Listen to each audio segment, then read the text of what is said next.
Hello and welcome to Pennwriters Presents. I am Joy Givens, happy to be joined today by my co-host Rhonda Battenfelder and our wonderful special guest Annie Sullivan, author of some wonderful fantasy and fable retellings for young adults. Her debut, A Touch of Gold, was published by Blink in 2018, and we have Tiger Queen, published in 2019, and her latest, A Curse of Gold, was just released in September, and it is a sequel to her debut.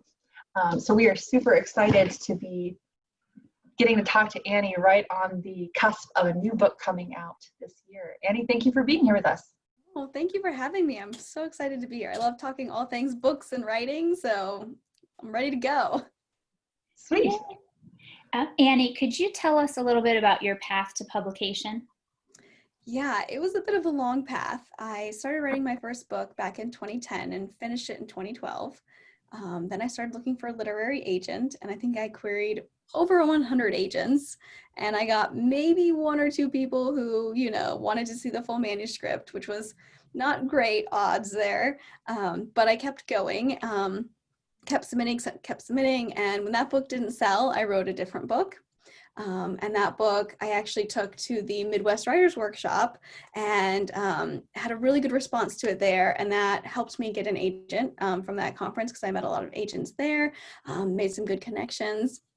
And so I went out and did query letters with that book, and that book got me my agent, which was super exciting. However, that book did not sell on submission, and on submission is when you send it to publishers to try and get them to buy it. So that was a little sad. But then my agent asked me, like, well, what else do you have? And I was like, well, I have this first book, A Touch of Gold, that you actually rejected back in the day. You were one of those 100 that rejected me. Well, she's like, well, let me take another look. Let's see. And so she took another look, and we completely revamped the novel. Changed characters, changed plot, changed point of views, like all this kind of stuff happened, and became such a stronger story. And we went out on submission with that one and ended up getting a deal. And then from there, it was another book and then another book. So overall, I think from when I started writing, it was 2010. And when the first book came out, it was 2018. So it was a bit of a long journey, but worth it. Definitely worth it. Yeah, having read your work, I can just say it's clear the amount of thought that goes into the plotting, especially. And your female leads are so compelling because they're not perfect, and they're angry, and they're struggling. What did Cora, for instance, the lead in A Touch of Gold and A Curse of Gold, what did she look like in that first draft compared to what initially, or what eventually went out on sub? I think she was definitely a weaker character throughout in that first version, and she starts out a little weaker. I mean, she is the cursed daughter of King Midas, so she has some things that kind of set her apart, some leftover side effects from being turned to gold by her father as a child. Like she has, golden skin, and there are rumors about her that, she turns back into a golden statue at night, or if you look in the eye, you'll turn to gold. And so she was a very soft character in that first one. And as I, did revision after revision, I really wanted to make sure that she became that strong female character who was, capable of fighting for herself and standing up for her kingdom and saving her kingdom and looking out for those who can't defend themselves. So that's something that was really important to me, was when I was revising, was making her a much stronger character. Awesome. Do you consider yourself a pantser or a plotter? I am like 100% pantser, which is so weird because like plot is so important to a book, and I literally just I start writing and then I just keep going and I just see where the story goes. I might have like 2 or 3 kind of things like, oh, we're gonna end up on this island and there's gonna be these creatures. Like that's like what I know, and I usually have the ending image in mind. Like I know where we're headed. I'm just never sure how we're going to get there, who we're going to meet along the way. like, it's funny, I went on a tour with Lauren Mancy, who writes who wrote The Memory Thief, and she is a total plotter. Like, she has color-coded Post-it notes of like what happened scene by scene, and I'm like, oh man, I could never do that, like that would just be like the worst thing. I mean, even for the sequel for A Curse of Gold, I had to write an outline for my publisher before they would buy the book, and I was like, well, how can I write an outline for a book that I haven't written, because I'm a pantser? Like, I don't plot these things ahead of time. So that was definitely something that was a little bit new, a little bit different, a little bit harder. But I stuck to the outline pretty closely. So at least that worked out well. So with your kind of post debut, what has your experience been like in publishing? When you signed for A Touch of Gold, excuse me, was that you signed for that book, or you signed for like a 2-book deal? What was your experience working with that publishing house after that first book? Yeah, so for the first book, it was just A Touch of Gold. And then once that one came out, then we did a 2-book deal for Tiger Queen and A Curse of Gold. So that was like a combo, which is kind of interesting because those two were not related at all. But we just did 2 at once because they were like, yeah, let's do it. We want the sequel and we want Tiger Queen. And it was kind of that weird thing where like, it's weird that the sequel book comes out like almost 2 years after the first one with a random book in between, but Tiger Queen was already written and pretty much done. So they're like, well, hey, why don't we just get this out there while you write this sequel? Because they're always saying, don't write the sequel to a book until the first one's published, because so much can change, and so much did change. I mean, I took out characters, I took out magical elements, I combined characters. And so I think it was kind of cool to have that time to really dig into the sequel and make sure that, Princess Cora was progressing as a character, because, you can't let her revert back to how she was at the beginning of the first book. She has to, start where she was. She has to be confident and ready to go. And she needs a new character arc of how she's going to face the world and hopefully break the curse over her and her father. That's fascinating. And I think what I saw as a, ardent fan of yours with your books is that, and I have them together because it's so neat to me to see how you have a clear brand. Like they look like they all go together, and right down to the cover design and the fonts. And I was even looking like, oh, even like the colors here are like the binding colors are coordinated. So it's like you're carving out a nice place for yourself on a shelf. I hope so. Yeah. So I love the kind of marketing that you do, your social media presence, and the way that you put together these pretty like bookscapes, I guess. Yes. And can you talk us through sort of your thinking behind the ways that you market your work online and in person, but especially in 2020, how do you market through social media? Yes, definitely. Marketing is a huge thing for me. So if you can see those yellow and black books over there, that's my day job. As I work for the Wiley Publishing, who does the Dummies books. So like Computers for Dummies, Raising Dogs for Dummies. So I work in their marketing department. I've been in their publicity department, and I know what difference it can make to have good marketing and good publicity. So I do a lot of my own graphics. I've definitely been accused of like being over promotional, but I'm like, you know what? It is what it is. And there's kind of a saying actually in the marketing world that you have to see a book cover 8 times before you stop and take notice and say, oh, wow, there are a lot of people who are talking about this book. Maybe I should look into it. So the more people see it, like the better. Especially like, I mean, I love this cover. It's a gorgeous cover. So that helps, like that helps with your marketing. But I mean, I think the things that you need to do is, you need to find out where your audience is. If you're a young adult writer like myself, then are they on TikTok? Are they on Instagram? They're probably not on LinkedIn. I don't know if they're on Pinterest, right? And honestly, a lot of them are not on Facebook. Some of them are, but not all of them. So you really have to figure out not only who you're marketing to, where to find them, and when to find them, right? Like if they're students right now, they're probably in class. So they probably don't get out until 3-4 o'clock, right?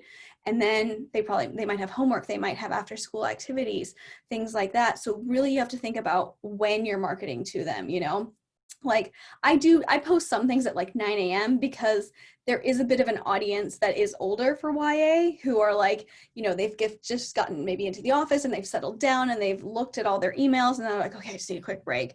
They might hop on to, Instagram or something like that. So I really try to focus on posting at different times of day to reach different audiences, right? So that's like one part of it. Another part is, what are you posting? There's a really cool program, you guys probably know about it, Canva, C-A-N-V-A, it's kind of like not quite a watered down version of Photoshop, but it's a really easy tool to use to create graphics. So if you go to my Instagram, which is ANNSULLIVA, like part of my name, you'll see all the different graphics that I create, because I pretty much create all my own graphics at this point. Not to say that my publisher wouldn't, but I like to kind of control the narrative and what we're seeing. So I think Instagram is one of the most powerful tools that you're going to have as an author for a young adult, because that's where a lot of them are. And again, it gets those 8 cover recognitions, right? Because if people are seeing your book cover over and over again, they're going to start to take notice. And actually, there are a couple companies out there like Storygram Tours that for not a lot of money will do an Instagram tour where they will post beautiful photos of your book and share it to their thousands upon thousands of followers. So definitely look into that as well. So I guess, some of my major tips would be, think about when you're posting, create good posts, things, maybe one day do the opening line of your book. Maybe the next day do a picture of your characters, some fan art if you have it. The next day you could do a reading from part of your book. So vary up your content, but also post about other books too in Bookstagram. Don't just post you. If you're reading a fun book, do a cool picture of that. And then I guess my last one would be giveaways. If you're looking to get followers, giveaways are a great way to do it.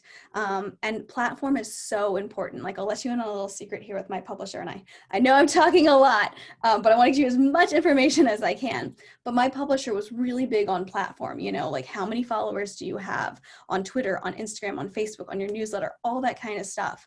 And giveaways are a great way to increase that number very quickly, because what you can do is you can give away a book and have, people follow you to be entered and tag 2 or 3 friends who they think would also love the book.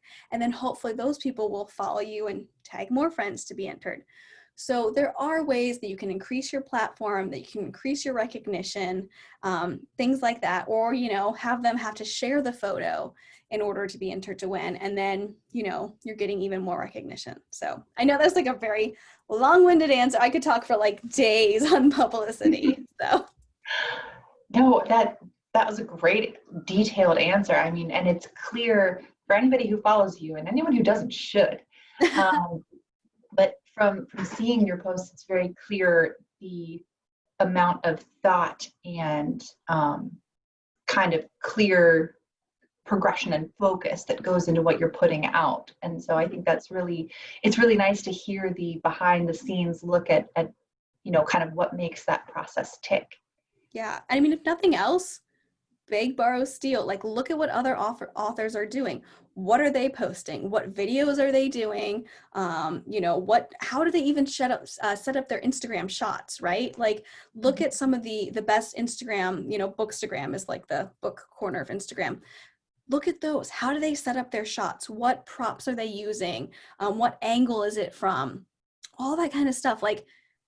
For better terms, just steal what they do for your own book or for other books and set that up, and until you can kind of get a good feel for how this is working and how you should set up, different shots and things like that. Because I think it's really important. I mean, and marketing, like I said, it's such a huge part of selling your book. If people can't see it and can't find it, then you're not going to be selling a lot of books. So definitely put a lot of time into marketing. I mean, I think someone once told me that you should put half of your advance money into marketing, which seems like a lot. I mean, especially depending on how much you would get as an advance. But you really don't have to put that much into it, especially Canva is a free program that you can create graphics. I mean, Instagram, you're on there for free. I mean, if you want to do a Storygram tour, that will cost a little bit of money. If you want to run ads, that will cost some money. But I do recommend trying to run a few ads here or there on Instagram or Facebook. I had some good interaction from that. So definitely kind of experiment and see what works for you, right? Experiment with what time you're posting and what you're posting. I think that'll go a long way in kind of getting you above the curve and getting you to those 8 views that people need in order to buy your book. Cool. This is fabulous. I keep taking notes because it's like a mini master class. So Annie, I could listen to you for hours. Well, I could go on for hours and I'm like, oh man, I hope I'm not boring people here, because there's so much that goes into marketing. I mean, even like you can write articles, like especially if there's something timely, and don't be afraid to pitch the media yourself, you guys. If you find someone in your your local newspaper or something who's covered books before, or who is covering a topic related to your book, like maybe there's a dragon exhibit that's coming to town or a dinosaur exhibit and you have a dinosaur picture book, like pitch that person, find their email. It's probably going to be either on their Twitter or on their, news website. There's always a way to contact these reporters. Don't be afraid to pitch them. Will you have success? Most of the time, no, but every once in a while you might, and you never know what doors that's going to open. So even if you don't have a publicist, if you have a publicist, awesome, that helps.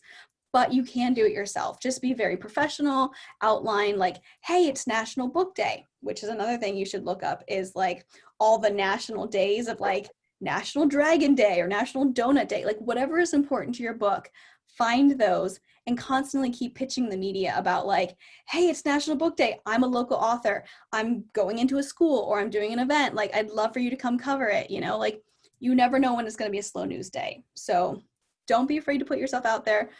You might not get a response, but you also might get one. So I think part of the reason that this is so interesting to hear from you, number one, I think your enthusiasm for this side of the business and how vital it is to promoting your own work. I think your enthusiasm is really shining through, but also I think you're really showing the creativity in this aspect of it as well. Like, I think a lot of times we think of marketing as kind of a slog that you have to go through and you have to post about your book, and you worry that you're posting about your book too much. But you're really, I think, showing us that there are so many different ways to do it. And you're not saying like every person has to do every way, right, but that there's so many options that you can find a good fit.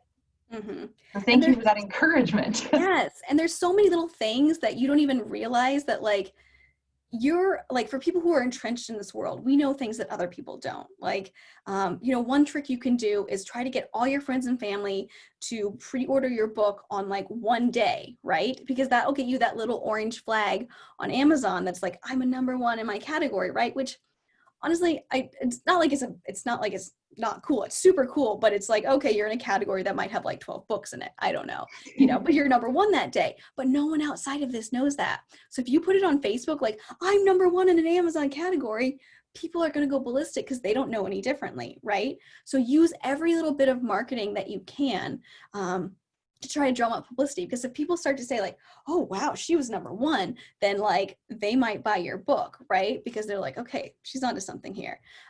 So definitely like, don't be afraid to market yourself, because no one else is going to do it for you, and no one else is going to care about your book as much as you do. So if you can control the narrative around it, you're going to be better off, because then you have a consistent message and a consistent kind of presentation to your audience, so they kind of know what to expect from you. Brilliant.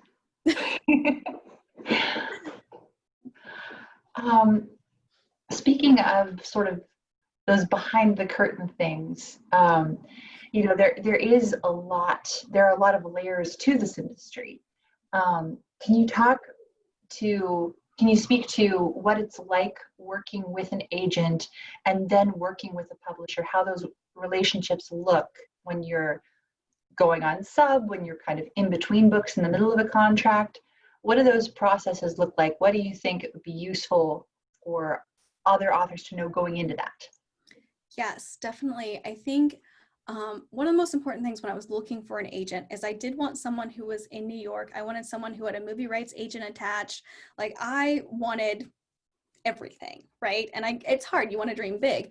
But that was really important to me. I wanted someone who was editorial, because the whole point of, having an agent in New York, I mean, maybe not right now, they can't do this, but back in the day before March, agents would take different editors from publishing houses out to lunch and say, what can I give you? What can I put on your desk right now that would excite you, or what do you already have, so that I'm not like doubling up and already like ruining my chance. And so I wanted someone who could do that, had that kind of access. And so I really tried to be, when I did my 100 agents and I sent all those out, I was just like, every time I got a rejection, I was like, I'm just going to send out another one because that'll make me feel better. Not a great plan. Definitely like research your agents, find out who's a good fit. But I did want someone who was editorial. And so my agent, Krista Heschke at McIntosh and Otis, is really great. She's really good at bringing character to the forefront, because despite being a pantser, I love plot. I love world building. I hate dealing with characters. I'm like, let's just go on a fun adventure. And my agent's like, let's make them learn something. Like, let's make them change and develop. And I'm like, all right, I know. So find an agent who really balances you. So that's why I love Krista, because she is a good balance of like, let's look at where she starts and where she ends and make sure we're really, having a fully developed character here. So that's something that I think is really important. You really want to have good communication. I've heard horror stories about people who like their agent takes like 6 months to read their manuscript, and I would go mad. Like, sadly, patience is not a virtue that I was born with. I'm working on it, you guys, working on it. But like, I need someone who can kind of like get back to me in a timely manner. And so that's something to think about. Like, I mean, if you have an agent who has like the top tier clients, you're kind of going to be low on their list, right? It's not that they don't care about you, but if they've got someone who's got like a 7-figure deal or something and like 4 movies coming out, that's going to take up a lot of their time. So think about that too. So it's a process of finding the agent that's right for you. And I love my agent because, again, she's editorial. She's someone I can grow with. And she does a good job of getting me in front of every editor that I want to be in front of. So that's kind of that part, is like, we go through 2 or 3 rounds of revision before we go on submission. And then the good thing also about having good communication with your agent, if there is something you want to push back on, when it comes to revisions, when you're working with an editor, that person's on your side. They get to be bad cop and you get to be good cop, right? So like, let's say you hated your cover, like they could go to bat for you. Or if you're like, wow, this copy editor is awful, I don't want to work with her. Like, that has never happened to me. Don't want to like put that out there. But, something like that, they could kind of, go to bat for you. So that's why it's really important to have someone you trust, someone you can talk to. And then with your editor, you want it to be the same. You want to have that open dialogue. I mean, in A Touch of Gold, they actually, it's based off a Greek myth. So there's, Greek gods in there and Greek mythology. And one of their original thoughts was, well, let's just take out the Greek mythology and kind of make it its own myth. And I was like, yeah, but we've got like Dionysus in there. We've got Poseidon and Triton. Like, I'm not going to like recreate a world of gods and be like, hi, this is Bob, AKA Poseidon, but now he's called Bob. He just has all the same powers as Poseidon. Like, that's a lot of work to do. And I knew in the sequel that those gods were going to be even more important. So I did go to bat for that. So it's all about communication ultimately. Is like, you want to be able to talk with your agent and your editor openly and discuss why this might need to stay, why this might need to change. And that's another thing, going back to my agent, is I love that she is editorial, but she leaves it up to me, right? Like, she's not like, this must be changed. She's just like, let's think about this. And that's a really good piece of advice that I've kind of always heard for writers. If someone tells you like, this needs to be changed to do this instead, like, take that with a grain of salt. But if someone says, I'm not quite sure I understand this part, maybe listen to that. Like, if someone tells you something's wrong with your story, listen. If they tell you how to fix it, be a little wary, because that can be them inserting themselves into the story. So just kind of keep that in mind, even with an agent, even with an editor. That's really good advice. I think a lot of us struggle with how to employ feedback and when to listen and when to disregard. So that's a very good kind of. Yes. And you want to make sure you have like good critique partners too, because those, I have a couple different ones, and I know they're always like, don't have your family read it. But my sister is like always first and foremost my like main reader, because she catches all my stupid mistakes where like someone has green eyes and then they switch to like blue, and she's like, really? And I'm like, oh, I'll fix it, like. or stupid spelling mistakes, things like that.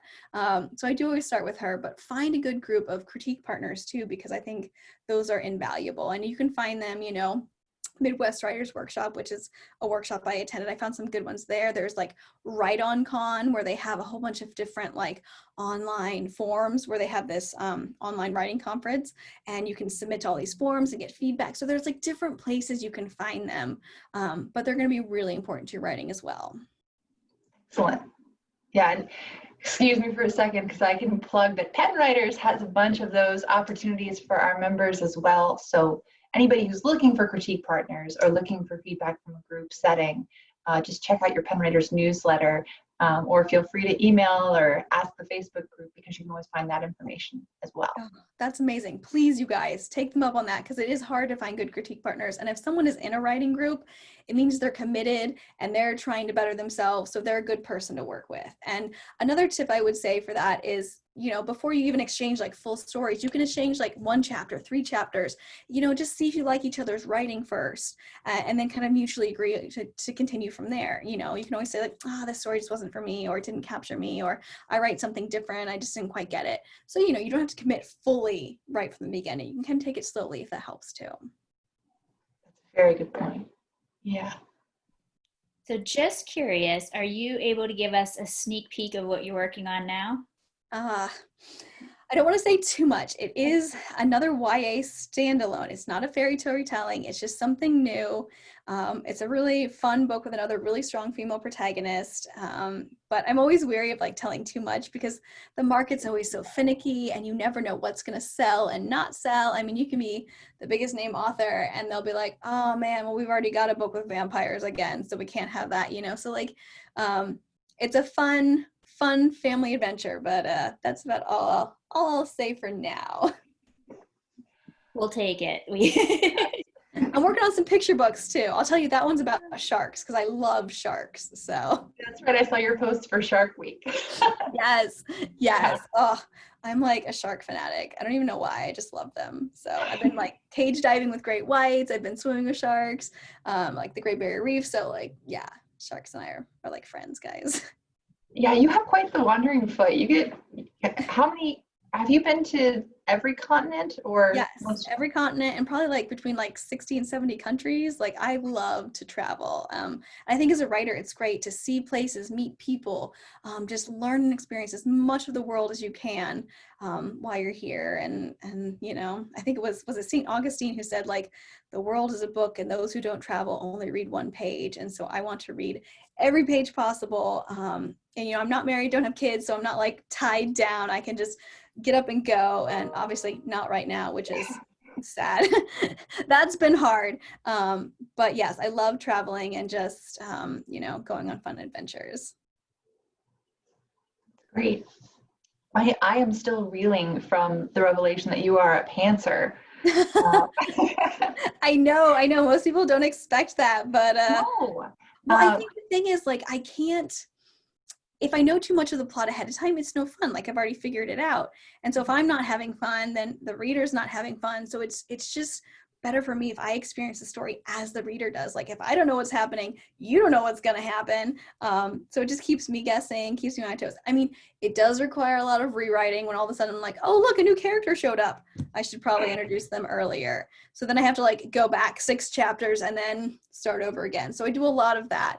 But I do write a very clean first draft. Like, I'm not the kind of person who will like be like, oh, I'll add that in later. Like, no, I have to go back in and fix it now if something comes up. So my first draft is very clean.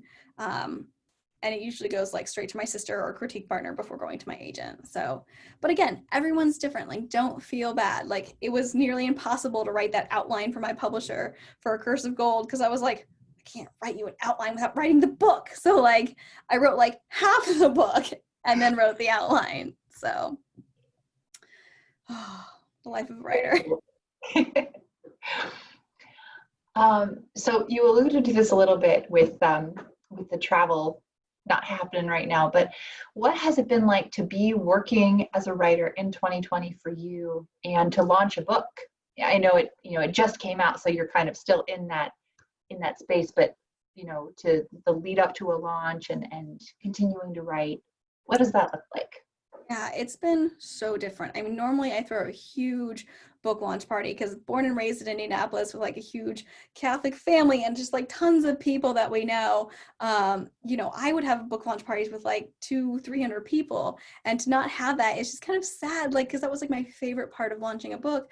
But a fellow author of mine, Michelle Harper, who wrote To Kill the Beast, actually hosted an online event for me that was so much fun. People like just had so much fun. We played games and just, asked people about their favorite fairy tales, all that kind of stuff. So that was a lot of fun, but I think it's hard to be a writer right now. I think it's hard to be creative when there's so much pressure on you.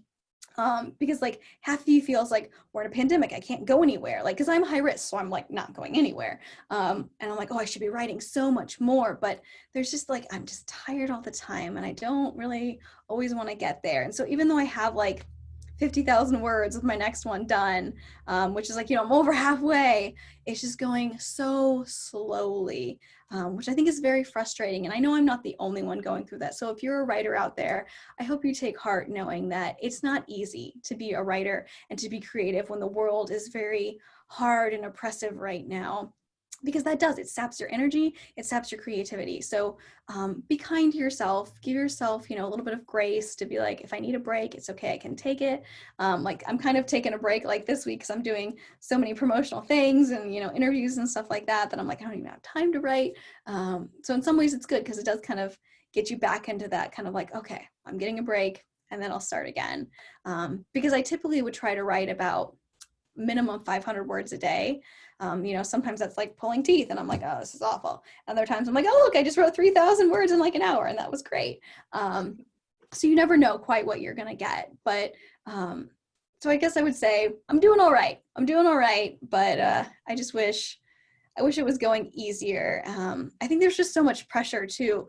Once you're, you have a couple books out there, everyone's like, this book has to be even better and even better and even better. And so you're always worried, like, is it better? Is it okay? Are people not going to like it? So yeah, the pressure can get to you and just everything else going on in the world. So I've been trying to read more to kind of escape the world for a little while. And I think that's kind of helped too. So I would recommend that as well, guys. What are you reading right now? What are you enjoying? What's taking you out and giving you hope? Yes, I just started Where Dreams Descend. It was recommended to me because it's kind of like Caraval, they said, and I loved Caraval by Stephanie Garber. And I just finished Fable by Adrienne Young, which is beautiful, beautiful writing. And I just finished Sherwood by Megan Spooner too, which is great because I have not read in a very long time because so often I'm writing or, revising or working on something else or doing publicity because, again, all about publicity, you guys. I'm on Canva like half my life. So I don't always have time to write and to read. And so I was like, you know what, I'm going to sit down and take this time to read. So I've really been enjoying Where Dreams Descend, which is funny because I actually started it like 2 months ago and could not get into it. I was just like, oh, I just can't read this. And it turns out I was just not in a good headspace. And then I picked it up again like yesterday and I was like, oh, this is so good. So yeah, if you like Caraval, give it a try. I'm like a fourth of the way through and really enjoying it. So what about you guys? Are you guys reading anything good? I mean, A Curse of Gold, obviously. Which is an excellent choice. I just read a craft book over the weekend, Writing Picture Books by Anne Whitford Paul.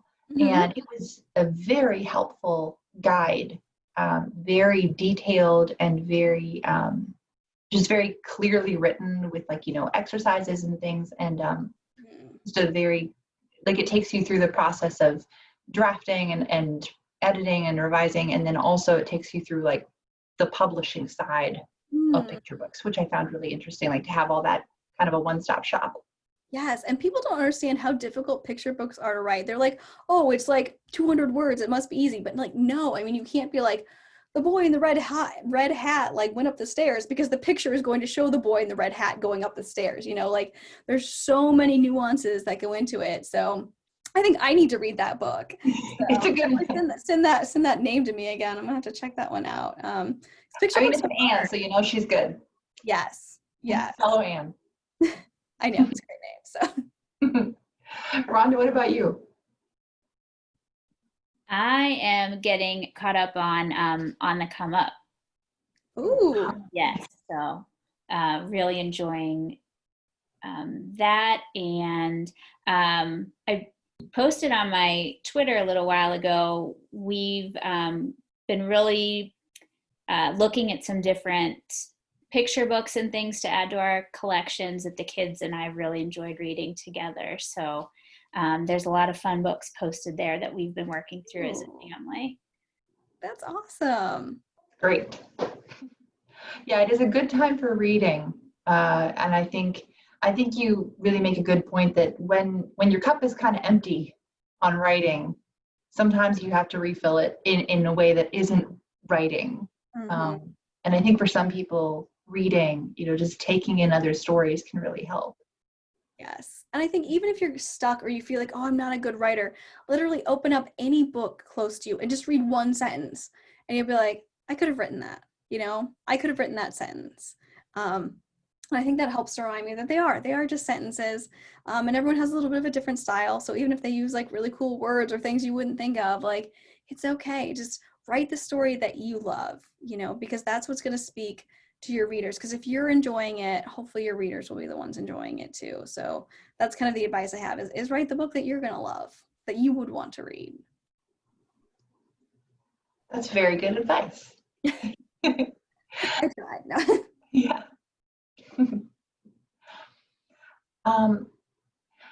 Well, looking to 2021, we're through 2020 and the pandemic. Right. What are you hopeful for? What are you looking forward to doing once we are free and clear? Oh, I just want to get out of my house, you guys. I just want to leave. But no, I would love to go to events again. Like I love going to BookCon, Book Expo. There's just so many events where I love to hang out with fans and see other authors. Or, like Anderson's Bookshop in Chicago puts on a really cool event every summer. So I love going to those kind of things. And I've missed, it was a little busy when Tiger Queen came out last year. I was on the road almost from September through December, almost every single weekend. And that was hard. So when coronavirus hit, I was kind of like, oh, wow, this is an interesting, nice break. Like I'm not traveling every single weekend. So in some ways that was a bit of relief, but I do miss it. I miss seeing fans and going to events. So yeah, I think that's kind of, I'm looking forward to that. I'm looking forward to traveling again. I would love to get out of here because, I have asthma, so being high risk, I'm like stuck in my house all day and I'm like, someday I will leave again, but we'll see. Are you hoping to go? Do you have a favorite place you want to go back to, or do you have another like next place on your list? I've got a couple. Well, my favorite place to go is an island called Turks and Caicos. Beautiful sandy beaches, just really clear water.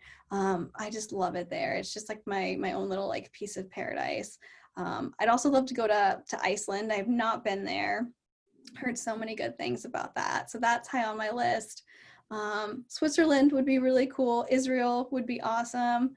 Yeah, there's like just a couple little like random places that I'm like, still need to go. I would love to do like a Jane Austen tour in England. Like, I think that would be really cool because I'm not gonna lie, I love Jane Austen. So there's definitely a lot of things that are out there that I would love to do. So hopefully someday we'll get that vaccine or something, or the virus will be under control and we can go out in public again. It'll be great.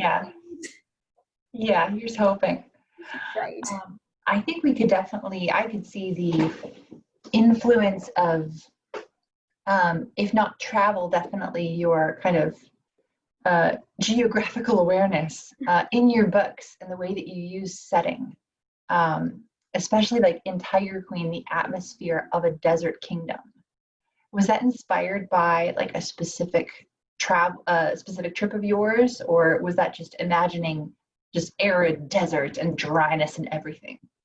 Well, surprisingly, I actually wrote a lot of Tiger Queen when I was in Antarctica, of all places. Really? Yes, which is That's funny. So interesting. Antarctica is actually one of the largest deserts in the world because it's so dry.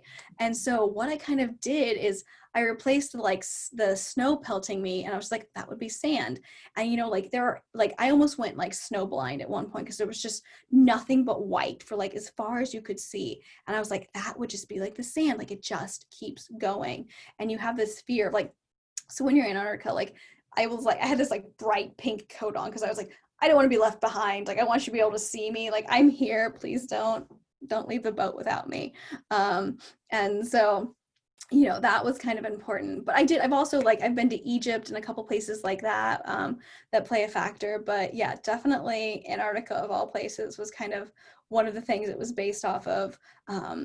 And just kind of that desolate landscape where it's so hard to survive.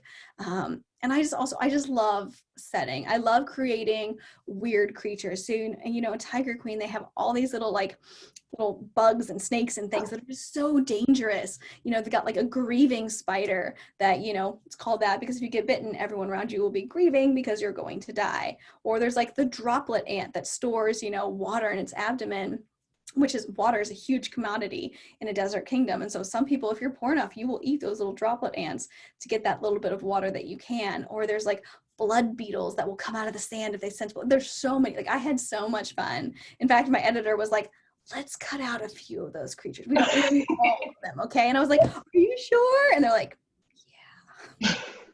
So you can get a little overzealous, but I love creating all that kind of stuff, Or like in A Curse of Gold, I like to take the Greek mythology, like different characters from Greek mythology and just mix them up and kind of, give them a little bit of a twist, like maybe Gorgons like Medusa or something you think but maybe there's a different origin story or something else to it. So that's kind of what I love to do.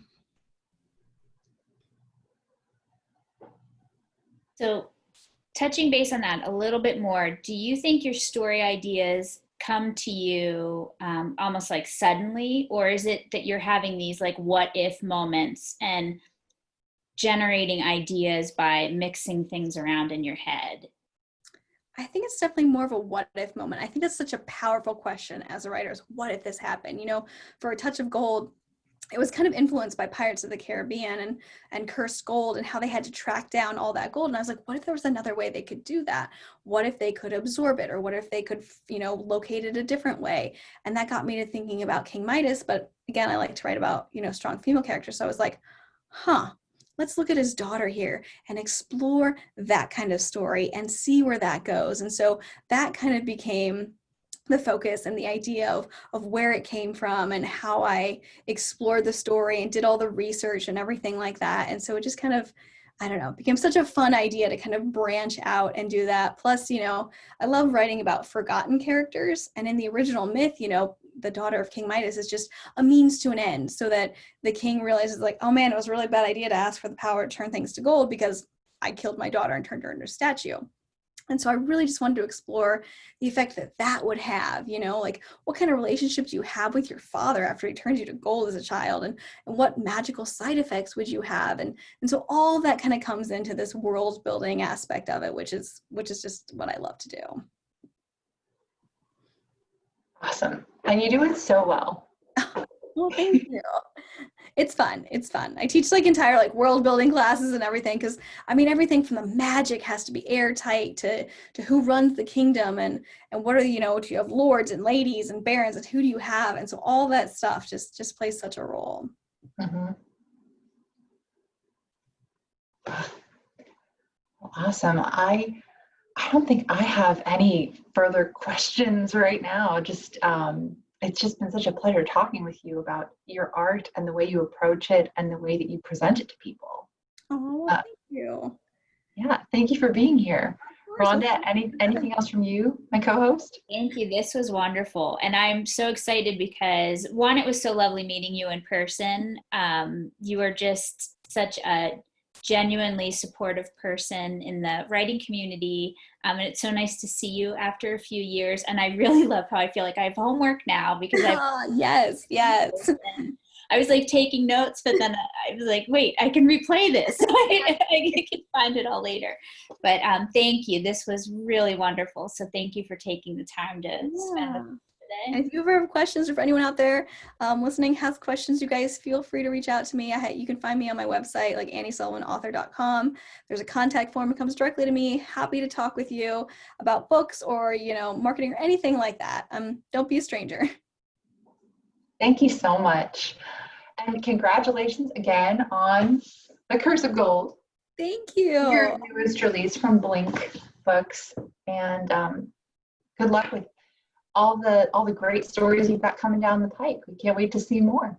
Thank you. Well, same to you guys. Can't wait to see what you guys are working on too. Here's hoping. Yes. Yes. All right, I'm going to stop the recording now. So thank you everyone for watching and taking the time to join us for Pennwriters Presents. Thanks, Annie Sullivan. Thanks, guys.